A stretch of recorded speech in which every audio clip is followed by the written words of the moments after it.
ನಮಸ್ಕಾರ ಸ್ನೇಹಿತರೆ, ಮತ್ತೆ ರಾಜ್ಯದ ಮುಖ್ಯವಾದ ಮಾಹಿತಿ ಡೀಟೇಲ್ ಆಗಿ ನೋಡೋಣ. ರಾಜ್ಯದ ರೈತರಿಗೆ ಗುಡ್ ನ್ಯೂಸ್ ಕೊಟ್ಟ ಸರ್ಕಾರ, ಎಲ್ಲ ಹಣವನ್ನು ರೈತರಿಗೇನೆ ಹೋಗುತ್ತೆ ಎಂದ ಸರ್ಕಾರ. ಏನಿದು ಮಾಹಿತಿ ನೋಡೋಣ. ಮತ್ತೊಂದೆಡೆಯಲ್ಲಿ ಬೆಲೆ ಏರಿಕೆ ವಿರುದ್ಧ ಸತತವಾಗಿ ಟ್ವೀಟ್ ಮಾಡಿ ವಾಗ್ದಾಳಿ ಮಾಡುತ್ತಿರುವ ಎಚ್.ಡಿ. ಕುಮಾರಸ್ವಾಮಿ ಅವರ ಟ್ವೀಟ್ಗಳಿಗೆ ಡಿ.ಕೆ. ಶಿವಕುಮಾರ್ ಅವರು ತಿರುಗೇಟು ಕೊಟ್ಟಿದ್ದಾರೆ. ಮತ್ತೊಂದೆಡೆಯಲ್ಲಿ ಗೃಹಲಕ್ಷ್ಮಿ ಯೋಜನೆಯ ಒಂದು ಕಂತು ಜಮಾ ಮಾಡಿದ ಸರ್ಕಾರ, ಆದರೂ ಕೂಡ ನಿಲ್ಲುತ್ತಿಲ್ಲ ಮಹಿಳೆಯರ ಆಕ್ರೋಶ. ಯಾಕೆ, ಏನಾಯ್ತು? ಮೂರು ಮುಖ್ಯವಾದ ಮಾಹಿತಿಯನ್ನು ಡೀಟೇಲ್ ಆಗಿ ನೋಡೋಣ. ಅದಕ್ಕಿಂತ ಮೊದಲು ನೀವು ನಮ್ಮ ಚಾನಲ್ಗೆ ಮೊದಲು ಬಾರಿ ಭೇಟಿ ಕೊಡ್ತಾ ಇದ್ರೆ ದಯವಿಟ್ಟು ಕೆಳಗೆ ಕಾಣುವಂತಹ ಸಬ್ಸ್ಕ್ರೈಬ್ ಬಟನ್ ಕ್ಲಿಕ್ ಮಾಡಿ, ಪಕ್ಕದಲ್ಲಿ ಒಂದು ಗಂಟೆ ಕಾಣಿಸುತ್ತೆ, ಅದು ಕೂಡ ಒತ್ತಿದ್ರೆ ರಾಜ್ಯದ ಮುಖ್ಯವಾದ ಮಾಹಿತಿಗಳು ನಿಮಗೆ ಸಿಗುತ್ತವೆ. ದಯವಿಟ್ಟು ವಿಡಿಯೋಗೆ ಲೈಕ್ ಮಾಡ್ತಾ ವಿಡಿಯೋನ ಪೂರ್ತಿಯಾಗಿ ನೋಡಿ. ಮೊದಲನೇ ಮುಖ್ಯವಾದ ಮಾಹಿತಿ, ಈಗ ಕರ್ನಾಟಕದ ಕಾಂಗ್ರೆಸ್ ಸರ್ಕಾರವು ಏಪ್ರಿಲ್ 1ರಿಂದಲೇ ಜಾರಿಗೆ ಬರುವಂತೆ ಹಾಲಿನ ಬೆಲೆಯಲ್ಲಿ 4 ರೂಪಾಯಿ ಏರಿಕೆ ಮಾಡಿದೆ. ಹೌದು ಸ್ನೇಹಿತರೆ, ನಂದಿನಿ ಹಾಲಿನ ಬೆಲೆಯಲ್ಲಿ ಪ್ರತಿ ಲೀಟರ್ಗೆ 4 ರೂಪಾಯಿ ಹೆಚ್ಚಿಗೆ ಮಾಡಿದ್ದಕ್ಕೆ ಈಗಾಗಲೇ ಬಿಜೆಪಿ ನಾಯಕರು ಬೀದಿಗಿಳಿದು ಹೋರಾಟ ಮಾಡುತ್ತಿದ್ದು, ಇದಕ್ಕೆ ಸಾರ್ವಜನಿಕರು ಕೂಡ ಆಕ್ರೋಶವನ್ನು ವ್ಯಕ್ತಪಡಿಸುತ್ತಿದ್ದಾರೆ. ಇಂತಹ ಸಮಯದಲ್ಲಿ ಪಶುಸಂಗೋಪನಾ ಸಚಿವರಾಗಿರುವ ಕೆ ವೆಂಕಟೇಶನ್ ಅವರು ಈ ಒಂದು ಹಣವನ್ನು ನಾವು ರೈತರಿಗೇನೆ ಕೊಡುತ್ತೇವೆ ಎಂದು ಮಾಧ್ಯಮಗಳ ಮುಂದೆ ತಿಳಿಸಿದ್ದಾರೆ. ಹೌದು ಗೆಳೆಯರೆ, ಕಾಂಗ್ರೆಸ್ ಸರ್ಕಾರವು ಈಗ ಏರಿಕೆ ಮಾಡಲಾಗಿರುವ 4 ರೂಪಾಯಿ ಹಣವನ್ನು ನೇರವಾಗಿಯೇ ರೈತರಿಗೆ ಕೊಡುತ್ತೇವೆ, ನಾವು ಇಟ್ಟುಕೊಳ್ಳೋದಿಲ್ಲ ಎಂದು ಹೇಳಿಕೆ ಕೊಟ್ಟಿದ್ದು. ಇದೇ ಒಂದು ವಿಚಾರವನ್ನ ಪಶುಸಂಗೋಪನಾ ಸಚಿವರಾಗಿರುವ ವೆಂಕಟೇಶನ್ ಅವರು ಚಾಮರಾಜನಗರದಲ್ಲಿ ಮಾಧ್ಯಮಗಳ ಮುಂದೆ ಮಾತನಾಡಿದ್ದಾರೆ. ಹೌದು, ಏಪ್ರಿಲ್ 1ರಿಂದ ಹಾಲಿನ ಬೆಲೆಯಲ್ಲಿ 4 ರೂಪಾಯಿ ಏರಿಕೆ ಮಾಡಲಾಗಿದೆ.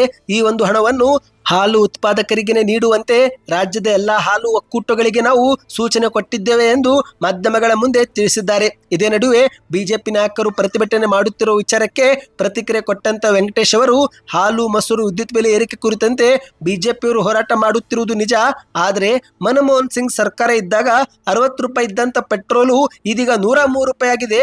ಅದರ ಬಗ್ಗೆ ಬಿಜೆಪಿ ನಾಯಕರು ಯಾಕೆ ಮಾತನಾಡುತ್ತಿಲ್ಲ ಎಂದು ಪ್ರಶ್ನೆ ಮಾಡಿ ತಿರುಗೇಟು ಕೊಟ್ಟಿದ್ದಾರೆ. ಇನ್ನಿದೀಗ ಎರಡನೇ ಮುಖ್ಯವಾದ ಮಾಹಿತಿಗೆ ಹೋಗೋಣ ಸ್ನೇಹಿತರೆ.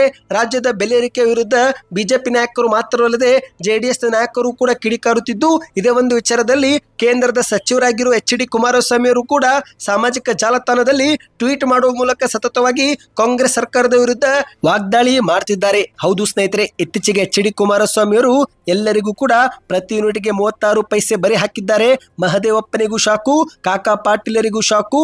ಒಂದು ಕೈಯಲ್ಲಿ ಕೊಟ್ಟು 10 ಕೈಯಲ್ಲಿ ಕಿತ್ತುಕೊಳ್ಳುವ ದಶಾವತಾರಿ ರಾವಣ ರೂಪಿ ಸರ್ಕಾರ ಎಂದು ಸಾಮಾಜಿಕ ಜಾಲತಾಣದಲ್ಲಿ ಟ್ವೀಟ್ ಮೂಲಕ ಬರೆದುಕೊಂಡು ವಾಗ್ದಾಳಿ ಮಾಡುತ್ತಿದ್ದು, ಅಷ್ಟು ಮಾತ್ರವಲ್ಲದೆ ಯುಗಾದಿ ಹಬ್ಬಕ್ಕೆ ರಾಜ್ಯದ ಜನತೆಗೆ ಬೆಲೆ ಏರಿಕೆ ಹೋಳಿಗೆ ಕೊಡುತ್ತಿದ್ದಾರೆ ಎಂದೆಲ್ಲ ಸಾಮಾಜಿಕ ಜಾಲತಾಣದಲ್ಲಿ ಬರೆದು ವಾಗ್ದಾಳಿ ಮಾಡುತ್ತಿದ್ದಾರೆ. ಇದೇ ಒಂದು ವಿಚಾರ ಕುರಿತಂತೆ ಈಗ ಡಿ.ಕೆ. ಶಿವಕುಮಾರ್ ಅವರು ಮಾಧ್ಯಮಗಳ ಮುಂದೆ ಪ್ರತಿಕ್ರಿಯೆ ಕೊಟ್ಟಿದ್ದಾರೆ.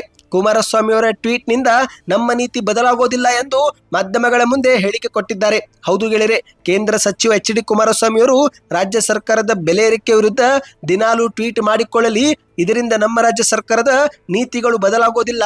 ಜನರ ಹಣ ತೆಗೆದುಕೊಂಡು ನಾವೇನು ದುರ್ಬಳಕೆ ಮಾಡಿಕೊಳ್ಳುತ್ತಿಲ್ಲ, ಅದನ್ನು ನಾವು ರೈತರಿಗೇನೆ ಕೊಡ್ತಾ ಇದ್ದೇವೆ ಎಂದು ಡಿ.ಕೆ. ಶಿವಕುಮಾರ್ ಅವರು ತಿಳಿಸಿದ್ದಾರೆ. ಇದೇ ವೇಳೆ ಮತ್ತೆ ಮುಂದುವರೆದು ಮಾತನಾಡಿ, ಈಗ ಸ್ವತಃ ಕುಮಾರಸ್ವಾಮಿ ಅವರ ಸಹೋದರನೇ ಹಾಲು ಒಕ್ಕೂಟದ ಅಧ್ಯಕ್ಷರಾಗಿದ್ದಾರೆ, ಅವರನ್ನೇ ಹೋಗಿ ಕೇಳಲಿ, ಅವರು ಏನು ಉತ್ತರ ಕೊಡ್ತಾರೆ ನೋಡಲಿ. ಹಾಸನ ಜಿಲ್ಲೆಯಲ್ಲಿ ಬೇಕಾದ್ರೆ ಹಾಲಿಗೆ 4 ರೂಪಾಯಿ ಅವರಿಗೆ ಕಡಿಮೆ ಮಾಡಲು ಹೇಳಿ, ಇದರಿಂದ ರೈತರಿಗೆ ಅನುಕೂಲ ಆಗುತ್ತಿದೆಯೋ ಇಲ್ಲ ಎಂಬುದನ್ನು ಕೂಡ ಅವರನ್ನೇ ಕೇಳಿ ಎಂದು ಡಿ.ಕೆ. ಶಿವಕುಮಾರ್ ಅವರು ಹೇಳಿಕೆ ಕೊಟ್ಟಿದ್ದಾರೆ. ಇನ್ನಿದೀಗ ಕೊನೆ ಮುಖ್ಯವಾದ ಮಾಹಿತಿಗೆ ಹೋಗೋಣ ಸ್ನೇಹಿತರೆ. ರಾಜ್ಯದ ಕಾಂಗ್ರೆಸ್ ಸರ್ಕಾರವು ಜನವರಿ ತಿಂಗಳ ಕಂತನ್ನು ಈಗ ಜಮಾ ಮಾಡಲು ಮುಂದಾಗಿದೆ. ಹೌದು ಸ್ನೇಹಿತರೆ, ಈಗಾಗಲೇ ಹಲವು ಮಹಿಳೆಯರಿಗೆ 2,000 ರೂಪಾಯಿ ಜಮಾವಾಗುವುದು ಶುರುವಾಗಿದೆ. ರಾಜ್ಯ ಸರ್ಕಾರ ಯುಗಾದಿ ಹಬ್ಬದ ಹಿನ್ನೆಲೆಯಲ್ಲಿ ಮಹಿಳೆಯರಿಗೆ 2,000 ರೂಪಾಯಿ ಗಿಫ್ಟ್ ಕೊಟ್ಟಿದೆ. ಆದರೂ ಕೂಡ ಗೃಹಲಕ್ಷ್ಮಿಯರಿಗೆ ಇದು ಖುಷಿ ತಂದು ಕೊಟ್ಟಿಲ್ಲ. ಹೌದು ಗೆಳೆಯರೆ, ಏಕೆಂದ್ರೆ ಇದಕ್ಕೆ 2 ಪ್ರಮುಖ ಕಾರಣಗಳಿವೆ. ಏಕೆಂದ್ರೆ ಕಾಂಗ್ರೆಸ್ ಸರ್ಕಾರ ಬಾಕಿ ಕಂತುಗಳನ್ನ ಈಗ ಜಮಾ ಮಾಡುತ್ತಿರುವುದು ಮೊದಲನೇ ಆಕ್ರೋಶಕ್ಕೆ ಕಾರಣವಾದರೆ, ಎರಡನೇ ಪ್ರಮುಖ ಕಾರಣ, ಈ ಒಂದು ಹಿಂದೆ ಲಕ್ಷ್ಮೀ ಹೆಬ್ಬಾಳ್ಕರ್ ಅವರು ಈ ಬಾರಿ ಒಟ್ಟಿಗೆ 4,000 ರೂಪಾಯಿ ಜಮಾ ಆಗುತ್ತೆ, 2 ತಿಂಗಳ ಕಂತು ಒಟ್ಟಿಗೆ ಪಾವತಿ ಮಾಡಲಾಗುತ್ತೆ ಎಂಬ ಭರವಸೆ ಕೊಟ್ಟಿದ್ರು.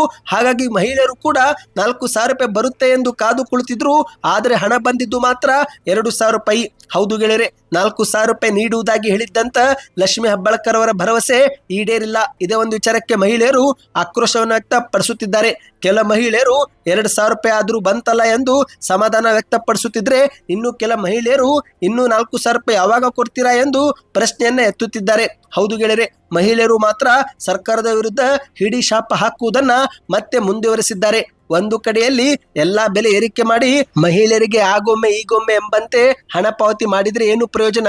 ನೀವು 2,000 ರೂಪಾಯಿ ಹಣವು ಬಿಡುಗಡೆ ಮಾಡಿ ಮತ್ತು ರಾಜ್ಯದ ಬೆಲೆ ಏರಿಕೆಯೂ ಕೂಡ ಕಡಿಮೆ ಮಾಡಿ ಎಂದು ಗೃಹಿಣಿಯರು ಮಾಧ್ಯಮಗಳ ಮೂಲಕ ಒತ್ತಾಯಿಸುತ್ತಿದ್ದಾರೆ. ಸದ್ಯಕ್ಕೆ ಎಷ್ಟೇತು ಸ್ನೇಹಿತರೆ, ನಿಮ್ಮ ಖಾತೆಗೂ ಕೂಡ ಜನವರಿ ತಿಂಗಳ ಏನಾದರೂ 2,000 ರೂಪಾಯಿ ಇತ್ತೀಚೆಗೆ ಬಂದಿದ್ರೆ ಕಮೆಂಟ್ ನಲ್ಲಿ ಎಸ್ ಅಂತ ಕಮೆಂಟ್ ಮಾಡಿ ಮತ್ತು ಶೀಘ್ರವೇ ಫೆಬ್ರವರಿ ತಿಂಗಳ ಕಂತು ಕೂಡ ಜಮೆ ಮಾಡಲಾಗುತ್ತೆ ಎಂದು ಲಕ್ಷ್ಮೀ ಹೆಬ್ಬಾಳ್ಕರ್ ಅವರು ಮಾಹಿತಿ ಕೊಟ್ಟಿದ್ದಾರೆ.